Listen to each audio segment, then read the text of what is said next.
Hello नमस्ते राम राम। मैं योगी कौशिक आ गया हूं ज्ञान मंथन के पार्ट 3 में। आज हम बात करेंगे डेरिवेटिव्स के बारे में। डेरिवेटिव्स क्या होते हैं, कैसे ये काम करते हैं, क्या इनका फंक्शन होता है। तो चलिए स्टार्ट करते हैं। डेरिवेटिव डेरिवेटिव एक फाइनेंशियल इंस्ट्रूमेंट होते हैं जिनकी वैल्यू किसी अंडरलाइंग एसेट जैसे स्टॉक, बॉन्ड, करेंसी, कमोडिटी पर बेस्ड होती है। मतलब ये असली एसेट्स के परफॉर्मेंस या प्राइस पर डिपेंड करते हैं। स्टॉक डेरिवेटिव दो प्रकार के होते हैं, एक फ्यूचर, दूसरा ऑप्शन। तो हम पहले बात करेंगे आज फ्यूचर के बारे में। स्टॉक फ्यूचर एक फाइनेंशियल एग्रीमेंट होता है जिसमें बायर और सेलर एक स्पेसिफाइड प्राइस पर एग्री होते हैं फ्यूचर में स्टॉक्स को बाय और सेल करने के लिए। इसका मतलब होता है आप आज के प्राइस पर फ्यूचर में ट्रेड करने का एक एग्रीमेंट करते हो। अब आपके मन में एक क्वेश्चन आ रहा होगा कि स्टॉक फ्यूचर काम कैसे करते हैं। तो मैं आपको बताता हूं कि स्टॉक फ्यूचर में कॉन्ट्रैक्ट साइज या फिर लोट साइज होते हैं जिसमें क्वांटिटी प्री डिफाइंड होती है। आप उसी लोट साइज के अकॉर्डिंग अपनी ट्रेड ले सकते हैं।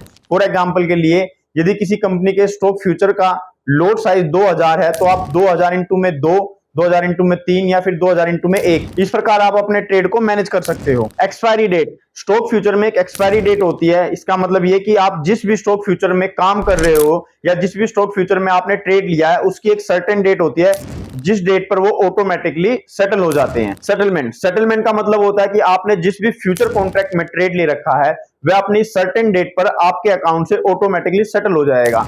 सेटल वह दो प्रकार से हो सकता है, या तो फिजिकल में सेटल होगा या फिर वो कैश में सेटल होगा। अब आता है मार्जिन। फ्यूचर कॉन्ट्रैक्ट में ट्रेड करने के लिए आपको मार्जिन डिपॉजिट करना होता है। यह मार्जिन ओवरऑल कॉन्ट्रैक्ट की वैल्यू का एक छोटा सा परसेंटेज होता है। अब आपके मन में एक और क्वेश्चन आ रहा होगा कि जब हम किसी भी कंपनी के स्टॉक को बाय कर सकते हैं तो हम फ्यूचर का यूज क्यों करें। तो इसके बारे में मैं आपको बताता हूं कि फ्यूचर का यूज क्यों करते हैं। सबसे पहले आता है हेजिंग। इन्वेस्टर स्टॉक फ्यूचर का यूज करके अपने पोर्टफोलियो को प्रोटेक्ट कर सकते हैं।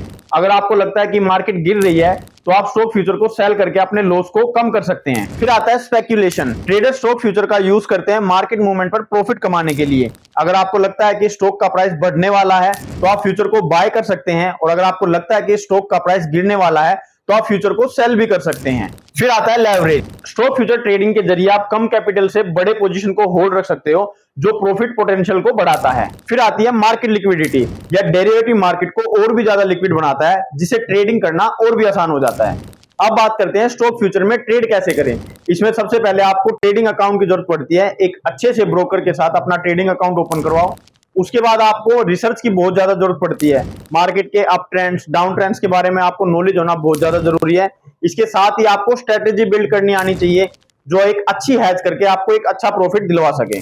और आप सभी के लिए मेरी तरफ से एक सजेशन है, आप जब भी स्टॉक फ्यूचर में ट्रेड करना स्टार्ट करो, मेरा सजेशन ये रहेगा कि आप हमेशा छोटे कॉन्ट्रैक्ट से स्टार्ट करें जिससे आपको सीखने को भी मिलेगा और आपका रिस्क भी बहुत कम होगा।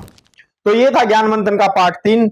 नेक्स्ट पार्ट में हम बात करेंगे स्टॉक ऑप्शन के बारे में। तब तक बने रहिए टू लर्नर के साथ। धन्यवाद।